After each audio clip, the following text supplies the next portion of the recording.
जय Bhim India में मैं शैला आप सभी का स्वागत करती हूँ। बढ़ते हैं खबरों की ओर।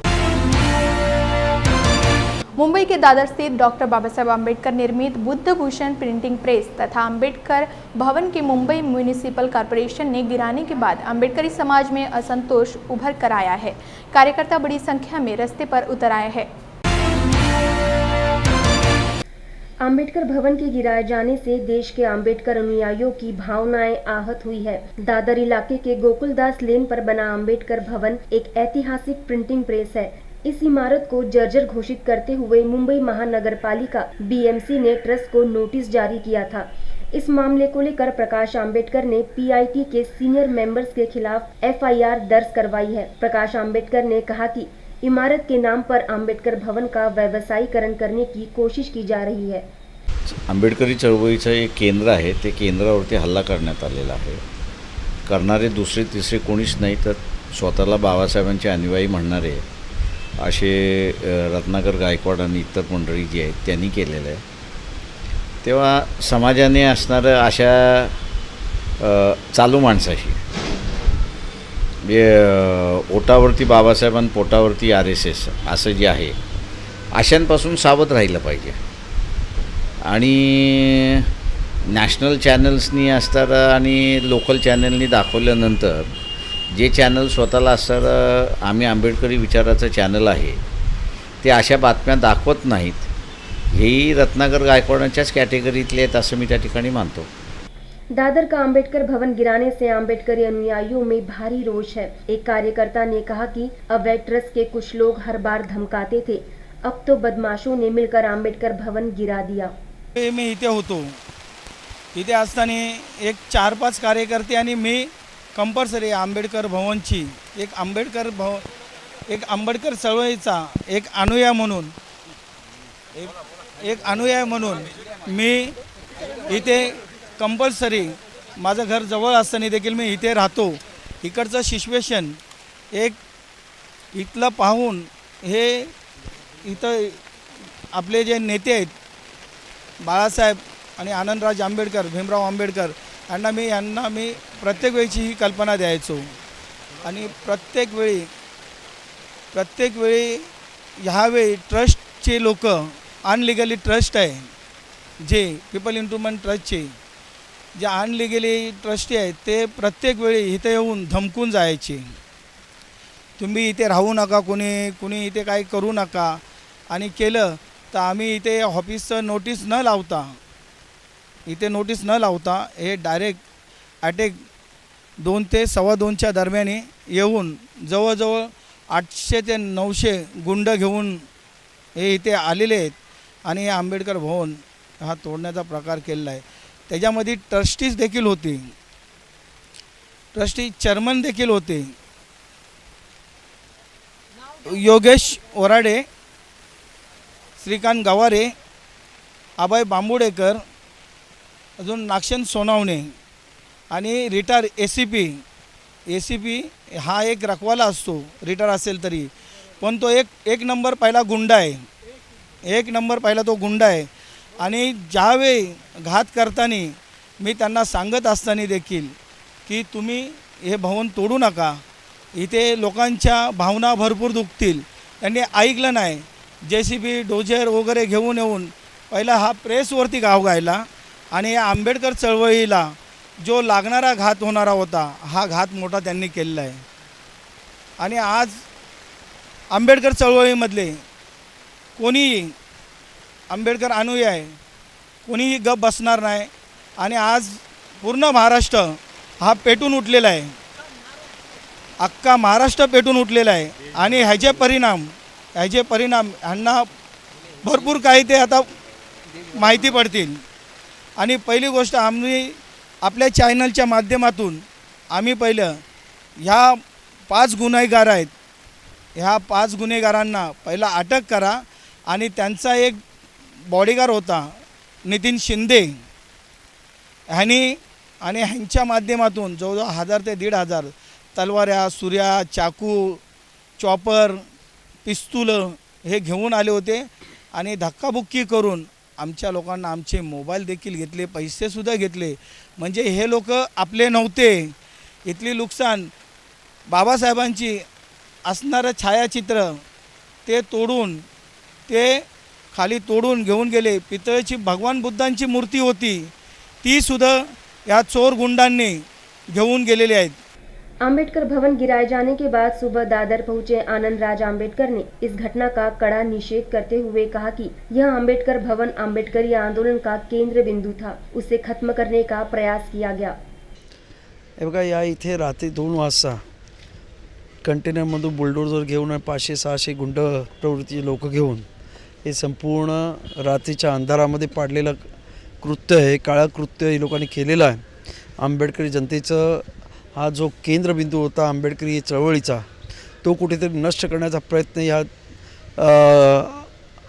ट्रस्टी म्हणवणारे, खरं म्हणजे ते ट्रस्टी अजूनही आहेत की नाही हा डाऊटफुल आहे, कारण त्यांची केसेस चालू आहेत. ओरिजिनल ट्रस्टी जे आसवारे चेअरमन आहेत त्यांचं म्हणणं आहे मी चेअरमन आहे आणि त्यांचे आणि त्यांच्याबरोबर असणाऱ्या सर्व लोकांचं म्हणणं आहे की हे ट्रस्टीच नाहीत. असं असताना सरकारकडून मिळणाऱ्या पैशाच्या आमिराशानं ही बाबासाहेब आंबेडकरांची वास्तू आपल्या स्वतःच्या पदाचा गैरवापर करून, म्हणजे रत्नाकर गायकवाड यांच्याकडे असणारं जे पद आहे त्याचा गैरवापर करून त्यांनी हे सर्व कृत्य केलेलं आहे. ते आणि त्यांच्याबरोबर असणारे गवारे, सोनारे आणि इतर सर्व मंडळींना ताबडतोबीने अटक झाली पाहिजे, त्यांच्यावरती FIR झाला पाहिजे अशी आमची त्यांना सर्वांना म्हणजे गव्हर्नमेंटला विनंती आहे. कारण आतापर्यंत आंबेडकरी समाजामध्ये अशी एकंदरीत चित्र गेलेलं आहे की हे सर्व मुद्दामून BJP सरकारने केलेलं आहे. त्यामुळे जर ह्या लोकांना अटक झाली नाही तर BJP यांना पाठीशी घालत आहे आणि ही आमचे दलाल मंडळी त्यांच्या हाताचं प्यादं झाले अशा पद्धतीचा मेसेज लोकांमध्ये जात आहे. त्यामुळे सरकारला आमचं आव्हान आहे की ताबडतोबीने या मंडळींना अटक करा आणि आंबेडकरी जनतेच्या घरावर झालेला हा भ्याड हल्ला आहे आणि तो ताबडतोबीनं याच्याबद्दल न्याय मिळावा. न पेक्षा आंबेडकरी जनता उद्या जर काही करेल तर त्याची सर्व जबाबदारी सरकारची राहील असं मी इथे आपल्या चॅनलच्या वतीने आपल्याला सर्व म्हणजे सरकारला आणि आंबेडकरी जनतेला आव्हान करू इच्छितो.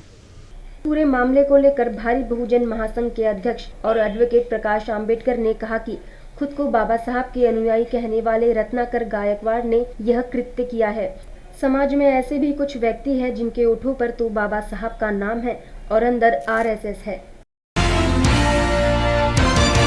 अकोला 1930 में बाबा साहब अम्बेडकर ने मुंबई के दादर इलाके में स्थित अम्बेडकर भवन से अपने राजनीतिक आंदोलन की शुरुआत की है. इस ऐतिहासिक इमारत को शनिवार तड़के ही बुलडोजर से गिरा दिया. इस घटना का देश भर में विरोध किया जा रहा है. अकोला जिले में आंदोलन की दिशा तय करने के लिए सोशल जस्टिस फोरम की बैठक आयोजित की गई. बैठक में इस घटना का निषेध किया गया. डॉक्टर बाबासाहेब आंबेडकर यांनी अनंत यातना सहन करून ही चळवळ उभी केली. सर्वात प्रथम बुद्धभूषण प्रिंटिंग प्रेसची जागा ही सध्या दादरला ज्या ठिकाणी अग्निशामक दल आहे त्याच्या पाठीमागे होती. 1930च्या दंगलीमध्ये तो प्रिंटिंग प्रेस जाळण्यात आला, बेचिराग करण्यात आला आणि त्यानंतर डॉक्टर बाबासाहेब आंबेडकर यांनी गोकुलदास नावाचे असणारे जे व्यक्ती होते या गोकुलदास व्यक्तीकडून या 2 जागा विकत घेतल्या की ज्या ठिकाणी आज बुद्धभूषण प्रिंटिंग प्रेस आहे आणि दुसरी शेड्यूल कास्ट इम्प्रूव्हमेंट ट्रस्ट आहे. आपल्या सगळ्यांना याची जाणीव असेल की याच्या अगोदर चळवळीचं केंद्र हे दामोदर हॉल होतं, पण ते भाड्याने होतं. जागा विकत घेतल्यानंतर बाबासाहेबांनी दामोदर हॉल सोडून त्यांनी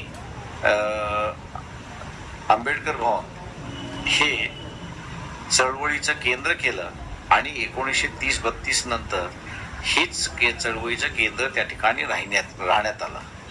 आणि याच प्रिंटिंग प्रेसमधनं जनता असेल, बहिष्कृत जनता असेल किंवा प्रबुद्ध भारत असेल ही सगळी वर्तमानपत्र त्या ठिकाणी निघत होती किंवा छोटी छोटी मासिकं जी आहेत ती त्या ठिकाणी निघत होती. बाबासाहेबांनी 1950 साली शेड्यूल कास्ट इम्प्रूव्हमेंट ट्रस्ट स्थापन केली आणि प्रेसच्या बाजूची जी जागा होती ती त्या इम्प्रूव्हमेंट ट्रस्टला त्या ठिकाणी देण्यात आली. इम्प्रूव्हमेंट ट्रस्टच्या ट्रस्टीने आपल्या कुवतीप्रमाणे त्यांनी एक हॉल बांधला आणि तो हॉलही आपण असताना अनेक वेळा लग्नाला, पक्षाच्या कार्यालयाला, बैठकीला आणि इतर कुठल्याही ह्याला आपण वापरतो अशी असताना परिस्थिती झाली. सोशल जस्टिस फोरम यांच्या वतीनं अकोला येथे सर्व सामाजिक संघटनांच्या वतीनं आंबेडकर भवन ज्या षडयंत्रकारी ट्रस्टी लोकांनी पाडलेलं आहे त्या निषेधार्थ ही बैठक ठेवण्यात आलेली होती. ह्या बैठकीमध्ये सर्व संस्थांचे पदाधिकारी इथं उपस्थित होऊन त्यांनी आपापले विचार व्यक्त केले आणि ह्याच्या मागं BJP गव्हर्नमेंटचा सुद्धा हात आहे आणि त्यांचंही एक षडयंत्र आहे. म्हणूनच एखादी कुठलीही बिल्डिंग पाडत असताना कायद्याच्या चाकोरीत राहून त्याचं पूर्ण काम झालेलं नाही. रात्री 3 वाजता कुठलीही शासन यंत्रणा कोणालाही अशा प्रकारची परमिशन देत नाही. म्हणून ह्याच्या मागं गव्हर्नमेंटचा सुद्धा एक हस्तक्षेप आहे आणि कुठली तरी मोठी शक्ती ह्या ट्रस्टी लोकांना पाठबळ देऊन आपल्या समाजातील लोकांना समाजामध्येच उपद्व्यापी किंवा एकमेकांप्रती लढवण्याची एक षडयंत्र आहे.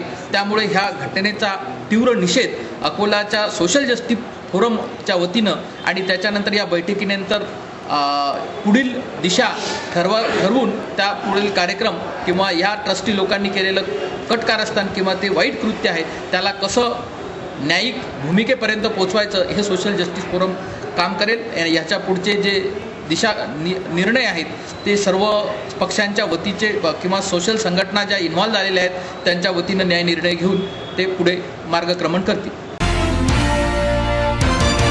अकोला में रिपब्लिकन सेना की ओर से दादर के अंबेडकर भवन को गिराए जाने का निषेध किया गया और आगे दोषियों पर कार्रवाई करने की मांग को लेकर बैठक ली गई. विश्वभूषण डॉक्टर बाबासाहेब आंबेडकरांच्या पदस्पर्शाने पावन झालेले आणि भारताची राज्यघटना किंवा बाबासाहेबांनी स्थापन केलेली सगळी वर्तमानपत्र ज्या बुद्धभूषण प्रिंटिंग प्रेसमध्ये आणि या देशाला नव्याने बुद्धाची ओळख करून देणाऱ्या भारतीय बौद्ध महासभेचं कार्यालय असलेलं डॉक्टर बाबासाहेब आंबेडकरांचं आंबेडकर भवन हे तथाकथित ट्रस्टींच्या नावाखाली रात्री 3 वाजता भाडोत्री गुंड आणून पाडण्यात आलं आणि हे जो काही प्रकार झाला त्या प्रकाराचा निषेध करणे आणि अकोला जिल्ह्यात त्या संदर्भातली भूमिका घेऊन मोर्चा किंवा आंदोलनाची रूपरेषा ठरवणे याबाबत आजच्या बैठकीचं आयोजन होतं. खरं तर पीपल्स इम्प्रूव्हमेंट ट्रस्ट ही बाबासाहेब आंबेडकरांनी स्थापन केलेली आहे. बाबासाहेबांनी ती ट्रस्ट स्थापन करत असताना जे 3 प्लॉट त्या भागात दादरच्या घेतले होते त्याचे 36,000 रुपये त्या काळात भरायचे असा आदेश होता आणि त्या आदेशाला अनुसरून बाबासाहेबांनी तांत्रिक शिक्षणासाठी हे प्लॉट शैक्षणिक उद्देशाने राखीव ठेवले होते आणि तिथे जे विद्यार्थी सिद्धार्थ कॉलेजमध्ये शिकणार आहेत त्यांनी सायन्स, आर्ट्स आणि कॉमर्स या 3 विद्याविभागाचं त्यांनी प्रशिक्षण घ्यावं, लॉचं घ्यावं आणि जे या भागात कमी पडत असतील त्यांना तांत्रिक शिक्षणासाठी हा प्लॉट क्रमांक 17 आणि त्या शेजारचे 2 प्लॉट जे आहेत ते 16 आणि 14 A आणि B हे सुद्धा त्या काळी घेण्यात आले होते. परंतु त्या काळच्या ट्रस्टींनी बाबासाहेबांनी केलेल्या करारनाम्यापर्यंत पद्धतीचे 36,000 रुपये भरले नाही आणि म्हणून ते 36,000 रुपये भरले नाही म्हणून 17 नंबरच्या बाजूचे जे 2 प्लॉट होते त्यावर तत्कालीन मुंबईच्या कलेक्टरने नोटीस काढली आणि त्या 2 प्लॉटचं ऑक्शन काढलं होतं. ते ऑक्शन काढल्यानंतर हे 36,000 रुपये भरण्यासाठी ज्या ट्रस्टींची जबाबदारी होती, जे पहिले शेड्यूल कास्ट इम्प्रूव्हमेंट ट्रस्ट होतं जे बाबासाहेबांच्या काळातलं होतं, त्यांनी हे पैसे भरले नाही आणि म्हणून बाबासाहेब आंबेडकरांच्या कुटुंबातले जे आंबेडकरी कुटुंबातली माणसं आहेत त्यांनी या ट्रस्टचे पैसे जे होते ते परस्पर या 15,000 रुपये भरले आणि इम्प्रूव्हमेंट ट्रस्टकडे ती 17 नंबरच्या प्लॉटची जागा आली. 1970च्या दशकामध्ये डॉक्टर आंबेडकर भवनाची निर्मिती झालेली आहे. जे ट्रस्टी म्हणून आज आलेले आहेत ते रत्नाकर गायकवाड असेल की जो MMRDA आणि आदर्श घोटाळा या 2 घोटाळ्यामधला आरोपी आणि संशयित आरोपी म्हणून त्याचं नाव आहे अशा भ्रष्ट अधिकाऱ्याला पुढे करून ही ट्रस्ट स्थापन झाली होती. वराडे नावाचा कॅनडामध्ये स्थायिक झालेला ज्याचं नागरिकत्वसुद्धा भारताचं नाही असा योगेश वराडे जो डॉक्टर बाबासाहेब आंबेडकरांच्या नावावर एक तथाकथित संघटना चालवतो त्याला ट्रस्टी करण्यात आलं. रत्नाकर गायकवाड जो आहे ह्याचा सख्खा मेहुणा रणपिसे नावाचा तो सुद्धा या ट्रस्टमध्ये घेण्यात आला. हे जी माणसं ट्रस्टमध्ये आलेली आहेत यांचा या चळवळीशी किंवा एकूणच आंबेडकरी कुटुंबाशी बाबासाहेबांच्या चळवळीशी काहीही संबंध नाही. यांनी एक स्कीम आणली की आंबेडकर भवन पाडून आम्ही 17 माळ्याचं आंबेडकर कमांड सेंटर तयार करणार आहे. बाबासाहेब आंबेडकरांच्या नावावर कमांड सेंटर उभं करायचं असेल तर त्यामध्ये डान्स बार, त्यामध्ये मॉल अशा पद्धतीची रचना असलेला 17 माळ्याचा हा जो काही प्रोजेक्ट यांनी आणलेला आहे हा केवळ पैसे कमवण्याचा धंदा आहे. मुळात हे ट्रस्टी म्हणून कुठल्याही पद्धतीने यांना अधिकार नाही. ह्या सगळ्याच्या सगळ्या केसेस ज्या आहेत त्या न्यायप्रविष्ट आहेत. बुद्धभूषण प्रिंटिंग प्रेस जी रात्री पाडण्यात आली त्याच्या मालकीची कागदपत्र ॲडव्होकेट बाळासाहेब आंबेडकरांच्या नावावर आहेत. ती जागा त्यांच्या ताब्यात होती तरीसुद्धा ती इमारत पाडण्यात आली. मुंबई येथील दादर येथे आंबेडकर भवनावर जो भ्याड हल्ला झाला आणि आंबेडकर भवन नेस्तनाबूत केलं त्याचा रिपब्लिकन सेना अकोला जिल्हा तीव्र निषेध करते. काल जेव्हा घटना ही आम्हाला माहिती पडली, काल आम्ही अकोल्यामध्ये रास्ता रोको केलं आणि आज सोशल जस्टिस फोरमच्या वतीने सर्वपक्षीय बैठक आयोजित केली. त्याच्यामध्ये सुद्धा रिपब्लिकन सेनेने सक्रिय सहभाग घेतला आणि आमचे नेते सरसेनानी आनंदराज आंबेडकर साहेब हा जो 1-2 दिवसात आम्हाला आदेश देतील त्या आदेशानुसार अकोल्यामध्ये भव्य मोर्चाचं सुद्धा आयोजन होणार आहे आणि सोशल जस्टिस फोरमसुद्धा आनंदराज साहेबांच्या आदेशाप्रमाणे पुढील मोर्चाचं आंदोलनाची दिशा ठरवणार आहे आणि या भ्याड हल्ल्याचा आम्ही पुन्हा एकदा तीव्र निषेध करतो.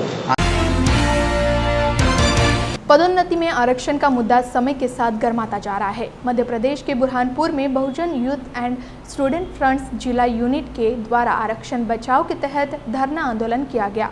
साथ ही रैली निकालकर एसडीएम को मुख्यमंत्री के नाम ज्ञापन सौंपा. पदोन्नति में आरक्षण जारी रखने के समर्थन में बहुजन यूथ एंड स्टूडेंट्स फ्रंट जिला यूनियन द्वारा बुरहानपुर के डाकवाड़े स्थित बाबा साहब की प्रतिमा के पास धरना देकर अनुसूचित जाति जनजाति के अधिकारियों तथा कर्मचारियों की पदोन्नति में आरक्षण खत्म करने का विरोध किया गया. आरक्षण बचाने को लेकर धरना स्थल पर जमकर नारेबाजी करते हुए रैली निकाली गई, जो शहर के प्रमुख मार्गों से होते हुए एसडीएम कार्यालय पर पहुंची. पदोन्नति में आरक्षण के समर्थन में हम चाहते हैं कि सरकार, मध्य प्रदेश की जो सरकार है बल्कि केंद्र की सरकार पदोन्नति में आरक्षण का जो नियम है उसको कानून बनाकर उसको संविधान की 9वीं अनुसूची में डाले, ताकि कोई भी जो हमारे आरक्षण है उस पर फिर से हमले ना हो और किसी भी प्रकार का संविधान में अमेंडमेंट ना हो. हम लोगों का जो काम है, बहुजन यूथ और छात्र फ्रंट जो है पूरे मध्य प्रदेश में काम कर रहा है. मेरे पास 16,38,400 जो है कैडराइज वोटर और कैडराइज कार्यकर्ता जमीन पर काम कर रहे हैं. हम निरंतर पूरे समाज में अम्बेडकरवाद की विचारधारा फैला रहे हैं. हमारा एकमात्र लक्ष्य है मिशन 2018, जिसके अंदर हम मध्य प्रदेश में पूर्ण बहुमत की सरकार बनाने वाले हैं और बहुजनों की अपनी सरकार होगी, बहुजनों का अपना नेता होगा. हम किसी भी व्यक्ति को अम्बेडकराइट बनाकर उसे तैयार करके सुसंस्कारित करके उसे ही हम बहुजनों का नेता बनाएंगे. अब मध्य प्रदेश में डिमांड नहीं, नौजवानों का कमांड चलेगा. बाबा साहेब अम्बेडकर का अनुयायी सीएम की गद्दी पर बैठेगा 2018 में. आरक्षण में जो प्रमोशन का मुद्दा है, हम लोगों का ये जो डिसीजन एक कोर्ट ने जो स्टे दे दिया जबलपुर के हाई कोर्ट ने और माननीय मुख्यमंत्री शिवराज सिंह चौहान ने उसे सुप्रीम कोर्ट में ढकेल दिया है. तो हम लोगों का जो इस पे प्रमोशन में आरक्षण के लिए वर्कआउट जो रहेगा कि वो शासन से हमारी ये गुजारिश है, ये मांग है कि वो उसे 9वीं अनुसूची में जो है कि पूरा हमारा जो आरक्षण है उसे 9वीं अनुसूची में डाल दे. एसडीएम को मुख्यमंत्री के नाम ज्ञापन दिया गया. साथ ही केंद्र सरकार को लोकसभा में आरक्षित बिल पारित करने हेतु अनुरोध किया गया. युवाओं द्वारा निकाली गई रैली में महापुरुषों के छाया चित्रों के साथ अपनी मांगों के बैनर भी लगाए गए और नारेबाजी करते हुए अपनी अधिकारों की मांग की गई. बहुजन यूथ एवं स्टूडेंट फ्रंट के माध्यम से प्रमोशन में आरक्षण के मुद्दे को लेकर प्रमोशन में समर्थन को जारी रखने के लिए हम यहाँ पर सभी उपस्थित हुए हैं. हमारा व्यू ये है कि 2018 में हम यहाँ पर अपनी पूर्ण बहुमत की सरकार बनाना चाहते हैं और जो यहाँ की बहुमत की सरकार है भाजपा की, चाहे वो केंद्र की हो या चाहे राज्य की हो, उन्होंने अपने पाले की गेंद जो है वो हाई कोर्ट के माध्यम से सुप्रीम कोर्ट के पाले में डालना चाहा है. साथ ही हमारे से ये पूर्ण भेदभाव की नीति अपना रहे हैं और हम 2018 में हमारी बहुमत की सरकार बनाना चाहते हैं. निकाली है इसलिए निकाली है बहुजन समाज की, क्योंकि हमारा जो आरक्षण है वो हमसे छीना जा रहा है.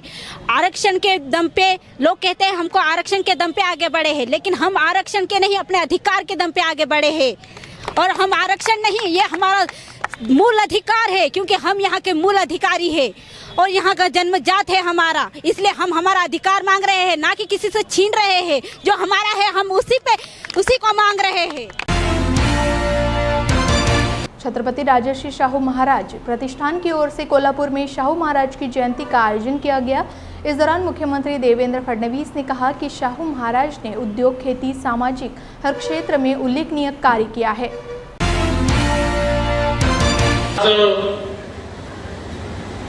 खरं म्हणजे मला समरजित राजेंनी अशी विनंती केली की मी 45 मिनिटं बोललो पाहिजे, पण तुमच्या मार्गदर्शनातून तुम्ही एक मार्ग मला दाखवला आणि तो मला अधिक आवडला। बोललं कमी पाहिजे आणि केलं जास्त पाहिजे। त्यामुळे तुम्ही वक्तृत्वाच्या ऐवजी कर्तृत्व करून दाखवलं आणि मुख्यमंत्र्यांनी केवळ वक्तृत्व या ठिकाणी दाखवायचं, हे काही बरोबर होणार नाही। आणि मला तसे फार लांब भाषण करायची काही सवय नाही। मी देखील जे काही काम आहे ते काम नीट नेटकपणे कसं पार पाडता येईल अशा प्रकारचाच प्रयत्न करतो। पण मला आज खरोखर अतिशय मनापासून आनंद झालाय। स्वर्गीय राजेसाहेबांनी जे एक स्वप्न या ठिकाणी उभं केलं, ज्या प्रकारचं कार्य या ठिकाणी उभं केलं आणि आज त्याचं जे स्वरूप आपल्याला पाहायला मिळत आहे, खरोखर मला असं वाटतं की शेतीच्या क्षेत्रामध्ये, उद्योगाच्या क्षेत्रामध्ये महाराष्ट्रामध्ये जे काम शाहू ग्रुपने उभं केलं आहे हे खरोखर अनुकरणीय अशा प्रकारचं काम आहे आणि म्हणून मी खूप शाहू ग्रुपचं या ठिकाणी मनापासून अभिनंदन करतो। महाराष्ट्रामध्ये आणि आपल्या देशामध्ये शेती आणि शेतकऱ्यांची अवस्था ही गेली अनेक दशकं, शतकं आपण बघितली की खूप मोठ्या प्रमाणात आमचा शेतकरी हा अडचणीत असलेला आपल्याला पाहायला मिळतो। अगदी ज्यावेळी राजश्री शाहू महाराजांनी सूत्र हातामध्ये घेतली आणि त्यानंतरचा जो दुष्काळ आला, त्या दुष्काळाच्या वेळी खऱ्या अर्थानं ज्याला एक दृष्टी म्हणतात, ज्याला विजन म्हणतात, ते विजन की केवळ तात्पुरतं नाही, तर तात्पुरत्या उपाययोजना तर केल्याच पाहिजे, पण हा जो शेतकरी आहे, हा शेतकरी या दुष्टचक्रातनं बाहेर कसा पडेल याच्या दीर्घकालीन उपाययोजना केल्या पाहिजेत। आणि म्हणून अतिशय नेमका आमच्या शेतकऱ्याची अडचण काय आहे हे समजून घेण्याचं काम त्या काळामध्ये शाहू महाराजांनी केलं आणि ते अतिशय स्पष्टपणे सांगायचे की अज्ञात जमिनीचं छोटं होल्डिंग, छोट्या छोट्या जमिनीची मालकी, शेतीमध्ये लावायला जे काही कॅपिटल लागतं, पैसा लागतो, त्याचा अभाव आणि शेतमालाकरता आवश्यक असलेलं मार्केट, या 4 गोष्टींच्या कमतरतेमुळे आमचा शेतकरी अडचणीत आलाय। राज्य के कई शहरों का सौंदर्यीकरण कर शहरों को आकर्षित बनाया जा रहा है, लेकिन भद्रावती शहर में सौंदर्यीकरण के नाम पर गरीबों की जमीन हथियाई जा रही है। झोपड़पट्टी वासियों ने इसका विरोध किया।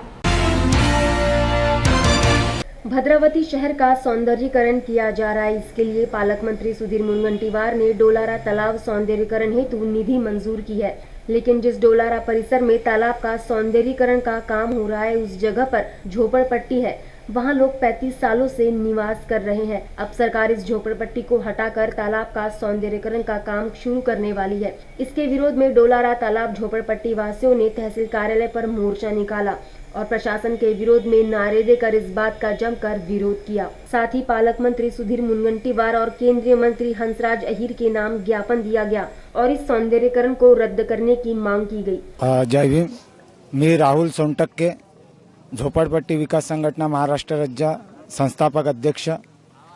आम्ही ज्यावेळेस ह्या डोलारा तलावाचा जो प्रस्ताव मंजूर करण्यात आला आणि ह्या जिल्ह्याचे पालकमंत्री माननीय सुधीरभाऊ मुनगंटीवार यांनी हे तलाव दत्तक घेऊन याच्यावर सुशोभीकरण, अत्याधुनिकीकरण आणि खोलीकरण करण्याचा जो प्रस्ताव मांडला होता आणि तो मंजूर केला त्यावेळेपासून आमच्या संघटनेद्वारे मोठ्या प्रमाणामध्ये इथे लोकांना एकत्रित करून कबा हा सौंदर्यकरणाचा जो प्रस्ताव आहे तो सामान्य लोकांना, गोरगरीब लोकांना बेघर करण्यावाला आहे आणि त्याच्यामुळे असा जर प्रस्ताव जर ह्या डोलाऱ्यामध्ये होत असेल तर इथले जे रहिवासी आहे त्यांना खूप त्यांच्यावर होणारा हा अन्याय आहे।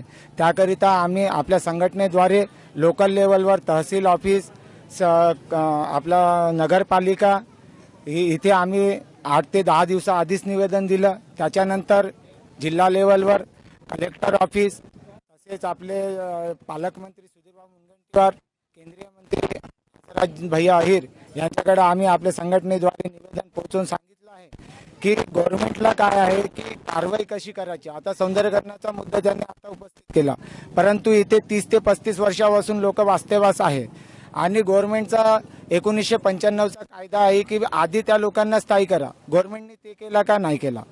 त्यांनी काय केला, सरळ हा आपला प्रस्ताव मंजूर करून इथे लोकांमध्ये दहशती निर्माण करण्यासारखं एक काम केलेलं आहे आणि आम्ही संघटनेद्वारे त्याचा विरोध करतो। जे कारवाई त्यांना आधी करायची आहे ते त्यांनी आधी कारवाई केली पाहिजे।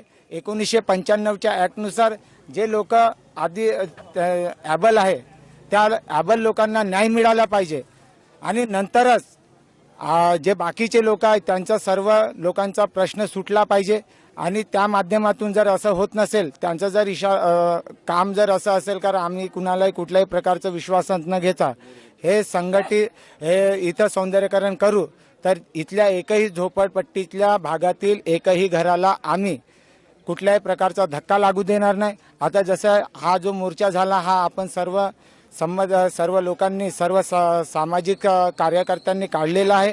त्याच पद्धतीनं जर लोकांना जर न्याय मिळत नसेल तर आम्ही त्याचा विरोधच करू आणि विरोधच नव्हे तर एक संपूर्ण जिल्ह्यामध्ये, संपूर्ण महाराष्ट्रामध्ये याचं तीव्र प्रतिसाद उमटेल असं आम्ही आंदोलन करू आणि अशा आंदोलनाच्या माध्यमातून आम्ही शासनाच्या सौंदर्यकरणाचा निषेध करतो। एवढं बोलतो, इथेच थांबतो। जय भीम, जय भारत। टीव्हीला धन्यवाद देतो की आमची जे डोलारा परिसरातील मागणी आहे ती मागणी मीडियाद्वारे प्रसारित करण्याकरिता जे उपलब्ध झाले त्याबद्दल धन्यवाद। मी राजू देवगडे, सामाजिक कार्यकर्ता भद्रावती, तसेच बहुजन समाज पक्षाचे या नात्याने भद्रावती परिसरातील जे डोलारा झोपडपट्टी आहेत गेल्या 4-5 दिवसापासून पेपरद्वारे पालकमंत्री सुधीर मुनगंटीवार यांनी तो डोलारा सौंदर्यीकरणाकरिता दत्तक घेतला आहे अशी पेपरमध्ये बातम्या झळकल्या। भद्रावती नगरपालिकेने तिथं सौंदर्यीकरणासाठी ठराव मांडला, त्यांनी तो ठराव पास केलेला आहे आणि ते सौंदर्यीकरण करण्याकरिता पालकमंत्री यांच्या मागे लागून जो फंड आणून पालकमंत्र्यांनी जी घोषणा केली होती त्याच्या विरोधात आज दिनांक 22 तारखेला आपण तहसील कार्यालयावर झोपडपट्टीवासियांना न्याय मिळाला पाहिजे त्यांच्या मागण्याचं निवेदन दिलेलं आहे। 30-35 वर्षापासून त्या परिसरामध्ये झोपडपट्ट्या आहेत, अनेक नगरपालिकेतून सोयी सवलती उपलब्ध आहेत। तेव्हा आम्हाला तहसीलदारानं असं निवेदन द्यायचं होतं की आम्हाला तिथं सौंदर्यीकरणच नको। ज्या सौंदर्यीकरणामुळे हजारो लोक उद्ध्वस्त होत असतील, त्यांचे मुलं बाळं रस्त्यावर येत असतील तर हे सौंदर्यीकरण काही कामाचं नाही। हे प्रशासनाने इथल्या लोकप्रतिनिधींना कळालं पाहिजे की हजारो लोकांचं उद्ध्वस्त करून आपण सौंदर्यीकरण हे कितपत योग्य आहे। त्यांना सौंदर्यीकरण करायचंच असेल तर भद्रावती परिसरामध्ये अनेक जागा आहेत, त्या जागेवरती सौंदर्यीकरण करता येते। ऑर्डनन्स फॅक्टरीने टेलिफोन एक्सचेंजला जागा दिलेली आहे, बसस्टॉपलाही जागा दिलेली आहे आणि पर्यटक फंड अगर आलेलाच असेल तर माननीय सुधीर मुनगंटीवारांना अशी विनंती आहे, भद्रावतीच्या तहसीलच्या समोर एक भव्य पटांगण आहे आणि केंद्रामध्ये भाजपाची सत्ता आहे, महाराष्ट्रातही आहे, तर सौंदर्यीकरण करायचं असेल तर त्यांनी ऑर्डनन्स फॅक्टरीला ते जागा मागावं आणि इथं नवीन तलाव उपलब्ध करून इथं सौंदर्यीकरण करावं आणि डोलारातील झोपडपट्टीवासियांना बेघर करू नये, त्यांना न्याय द्यावं आणि येणाऱ्या काळामध्ये अगर त्या डोलारा परिसरातील झोपडपट्टी उठवण्याचा प्रयत्न केला तर आम्ही सामाजिक कार्यकर्ते भद्रावतीतील तमाम सामाजिक कार्यकर्त्यांना एकत्रित करून फार मोठं आंदोलन छेडू. एकही झोपडपट्टी तिथून हटली नाही पाहिजे अशा पद्धतीचं आंदोलन येणाऱ्या काळामध्ये आम्ही करणार आहोत. तेव्हा प्रशासनाला विनंती आहे की शांतता सुव्यवस्था या शहरातली कायम ठेवायची असेल तर हे सौंदर्यीकरण आपण रद्द करावं अशी विनंती आम्ही शासनाला करीत आहोत. देश के सबसे बड़े और जाने माने संस्थान भारतीय प्रौद्योगिकी शिक्षण संस्था IIT छत्तीसगढ़ के 27 आदिवासी छात्रों का चयन हुआ है। आदिवासी बच्चों की इस उपलब्धि पर राज्य के मुख्यमंत्री रमन सिंह ने खुशी जताते हुए इसे आदिवासी समाज और राज्य की बड़ी उपलब्धि बताया है।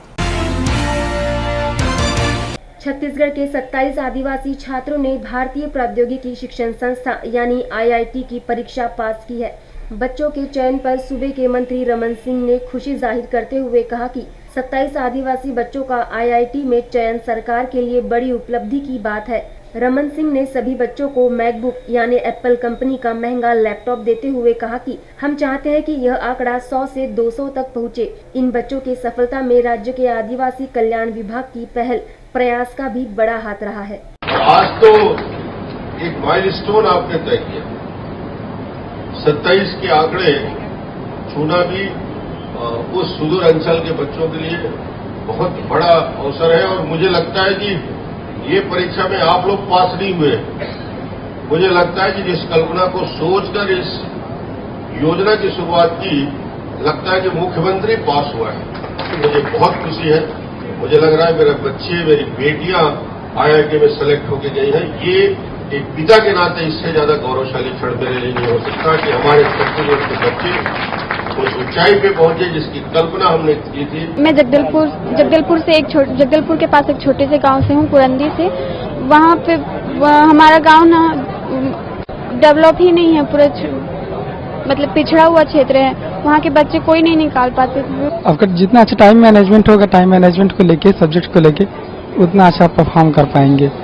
और हर सब्जेक्ट में फोकस जरूरी है, खासकर फिजिक्स और मैथ में, क्योंकि वो फिजिक्स और मैथ से जो है अच्छे रैंक तक पहुंचाते हैं। पिछले कुछ महीनों से पानी की भीषण समस्या झेल रहे किसानों के चेहरे पर मानसून आने के बाद कुछ राहत नजर आ रही है। राज्य के कुछ हिस्सों में बारिश आने से किसानों ने बुआई की शुरुआत कर दी है।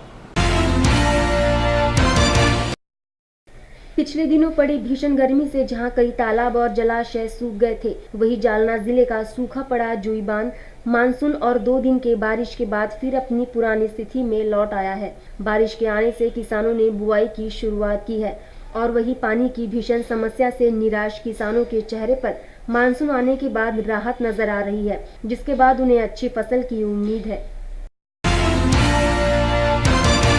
महाराष्ट्र शासन एवं जिला परिषद कृषि विभाग की ओर से औरंगाबाद के बैजापुर में खरीफ फसल की बुआई के पूर्व किसानों को मार्गदर्शन करने के उद्देश्य से किसान सम्मेलन का आयोजन किया गया। फसलों का एकात्मिक व्यवस्थापन, तकनीकी ज्ञान, इस विषय पर विशेषज्ञों ने किसानों का मार्गदर्शन किया।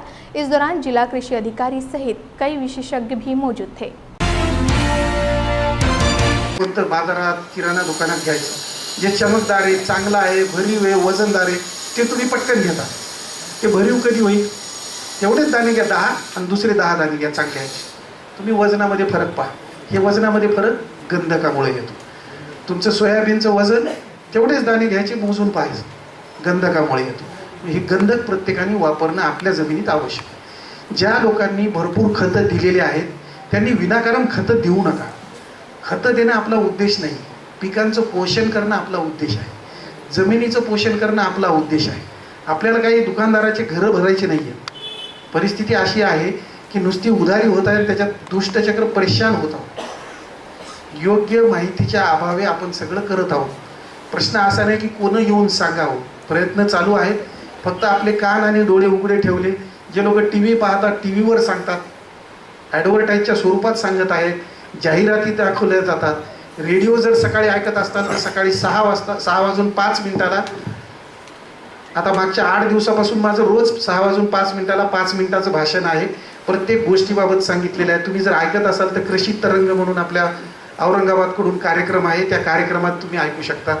हे ऐकावं लागेल। रेडिओ 12 वाजता, समजा 6 वाजता उठणं नाही झालं, 12 वाजता ऐका, 12:05 तो कार्यक्रम आहे। हे नाही ऐकलं झालं तर संध्याकाळी 6:35 आता किती पर्याय आहेत आपण ऐकतो का? नाही.